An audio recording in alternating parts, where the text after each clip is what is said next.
मैं एक मतलब मेरा ये सोच है, इसलिए मैं व्यूज़ है तो मैं शेयर करूँगी। मुझे अच्छा लगता है इन टॉपिक्स पे बात करना, डिस्कस करना। मैं अपने कॉलेज में भी कलीग से डिस्कस करती हूँ या हमारे मैनेजमेंट आते हैं तो वो भी हमसे डिस्कस करते हैं, हमें अच्छा लगता है। मुझे पर्सनली पसंद है एजुकेशन या किसी भी टॉपिक पे सच बोलना। ओके, जो कि आप सच बोलते हो तो आप बुरे बन जाते हो, बट सच बोलना ही चाहिए, अपनी बात रखना चाहिए, डरना नहीं चाहिए कि अगर मैं बोल रही हूँ, मैं अपनी बात रख रही हूँ तो इसका इम्पैक्ट कहीं कुछ ना होगा। जो होगा होगा, वो है ऊपर बैठे हैं, देख रहे हैं, सब संभालेंगे। तो मैं ये बोलना चाहती हूँ कि ये जो रेजिग्नेशन हुआ, क्या ये रेजिग्नेशन से सॉल्यूशन निकल जाएगा? ठीक है, रेजिग्नेशन तो एक अलग पार्ट है, वो तो होना ही था। बट जो मैं झारखंड से बिलोंग करती हूँ, ओके, जमशेदपुर टाटा नगर से, यहाँ का जो सिस्टम है एग्ज़ाम का, ये झारखंड के हर एक लोग जानते हैं। जो झारखंड का एग्ज़ाम फॉर्म फिलअप करते हैं वो अच्छे से जानते हैं। लेकिन इसके अलावा जो यहाँ पे वैकेंसी निकलनी रहती है, असिस्टेंट प्रोफ़ेसर या एसोसिएट प्रोफ़ेसर, प्रोफ़ेसर्स, जिसकी भी पोस्ट की, जो जेपीएससी के थ्रू एग्ज़ाम, जेपीएससी के एग्ज़ाम के थ्रू वैकेंसी मतलब निकलेगी और रिक्रूटमेंट होगी। 10 साल में एक बार यहाँ निकली थी 2008 में, फिर 18 में। मैंने एक वीडियो बनाया था, मुझे बहुत अच्छे से याद है, मैं सच बता रही हूँ, मैं एकदम रैंडमली बस बैठ के बनाई थी। वो जेईटी जेट का एग्ज़ाम जो यहाँ पे हुआ था 18 में, उसके बाद मतलब उसका भी वही स्थिति है। अब वो एग्ज़ाम हुआ है तो अब जेपीएससी की वैकेंसी निकलेगी। बट मैं जो बोलना चाहती हूँ वो ये पॉइंट है कि मैं बस ऐसे बैठ के जेट कर निकाली, और मुझे कुछ लोगों ने फ़ेस टू फेस या मैसेज के थ्रू, इंस्टाग्राम में मेरे मैसेज में आके मुझे एप्रिसिएट किए, मुझे कुछ हिंट्स भी दिए उसे, और कैसे क्या टैग हैशटैग लगाना चाहिए। और मेरी कोलीग्स, मुझे सच में एप्रिसिएशन मिला। एंड मैंने क्या देखा कि जस्ट 1-2 दिन बाद ना उसकी निकली। तो मैं ये नहीं बोल रही कि मेरी वजह से निकली, मैं ये बोल रही कि मैंने वो पॉइंट रखा, वो निकली। तो ऐसा नहीं कि वो मेरे पॉइंट रखने से निकली, क्योंकि वो ऑब्वियसली उसका प्लानिंग लॉन्ग टाइम से चल रहा होगा।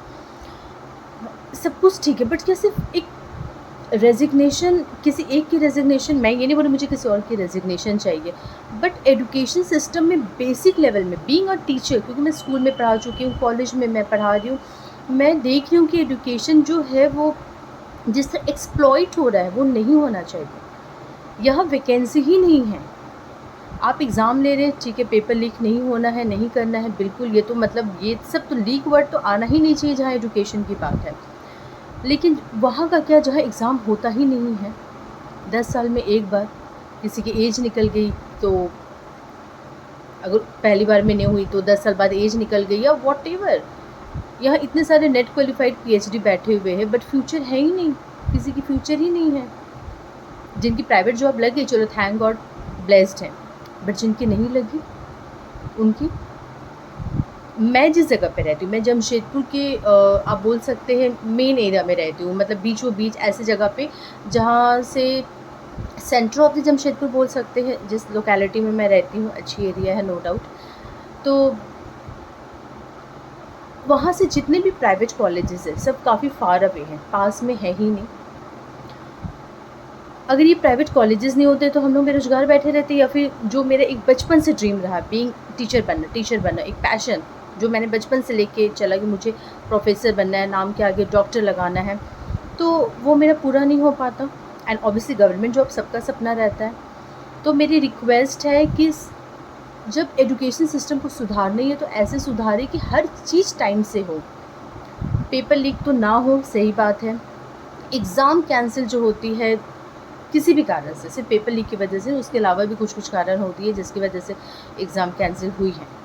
तो मेरा ये कहना है कि वैकेंसी क्यों नहीं निकाली जाती। मैं खुद बोल रही हूँ कि जमशेदपुर में डेarth ऑफ टीचर्स है ही नहीं। यहाँ गवर्नमेंट कॉलेजेस में टीचर्स है ही नहीं। यहाँ के जो गवर्नमेंट कॉलेज में जितने टीचर हैं उससे ज़्यादा टीचर मेरे प्राइवेट कॉलेज में, जितना रिक्वायरमेंट है बीएड में टीचर्स होने चाहिए, उतनी टीचर्स है, लेकिन गवर्नमेंट कॉलेजेस में टीचर्स है ही नहीं। 4-5 टीचर्स में ये लोग बीएड रन कर रहे हैं। मेरा सिंपल सा पॉइंट है कि प्लीज़, मैं सिर्फ झारखंड का बात नहीं कर रही हूँ, जो कि यूपी का अच्छा है, बिहार अभी उस पर वर्क कर रहा है, बिहार में काफ़ी इम्प्रूवमेंट हुआ एजुकेशन सिस्टम में, कि किसी के भविष्य से खिलवाड़ मत कीजिए। एजुकेशन एक बहुत ही पावरफुल टूल होता है। मैं रिक्वेस्ट करती हूँ कि प्लीज़ ये मेरी आवाज़ जहाँ तक भी जा रही है आप प्लीज़ शेयर कीजिए वीडियो को।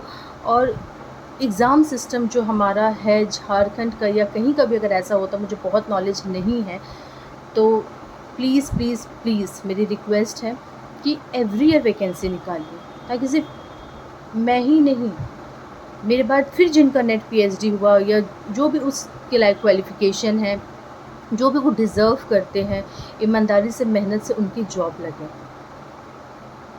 फेयर रखिए, ट्रांसपेरेंट रखिए, ओएमआर शीट एवरीथिंग ट्रांसपेरेंट रखिए प्लीज़। पहले तो एग्ज़ाम लीजिए, वो तो बात की बात है, एग्ज़ाम ही नहीं होता है, ये तो बहुत ही दुख की बात है।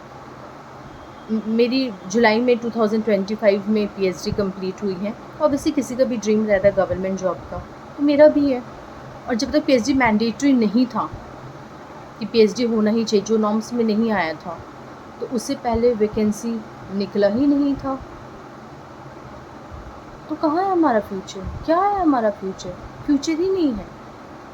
आप अपनी ड्रीम जो है वो बस, और प्रॉब्लम सिर्फ और सिर्फ एजुकेशन सिस्टम में इसलिए नहीं है क्योंकि यहाँ पे एजुकेशन मिनिस्टर गलती कर रहे हैं। सबसे बड़े कल्प्रिट वो है जो एग्ज़ाम पेपर खरीदते हैं। उनके पास इतना पैसा है कि वो ये गलत काम कर रहे हैं। उन्हें इतना का डोनेशन करना होगा तो वो नहीं करेंगे, उसके हाफ या 1% भी नहीं करेंगे। एंड आई नो झारखंड में भी निकलेगा, आज नहीं तो कल निकलना ही है। लेकिन फिर वो 10 साल बाद क्यों 10 साल बाद? टीचर्स नहीं है यहाँ पे जो पीएचडी कर लिए, जिनके प्राइवेट कॉलेजेस में जॉब नहीं लगी, वो गवर्नमेंट में एडॉक बेसिस पे पढ़ाते हैं। जो पीजी में टॉप किए वो पढ़ाते हैं, यहाँ टीचर्स नहीं हैं। तो मेरी रिक्वेस्ट है कि एजुकेशन सिस्टम को इतना अच्छा किया जाए कि एजुकेशन और हेल्थ से कभी खिलवाड़ ही ना किया जाए। Thank you.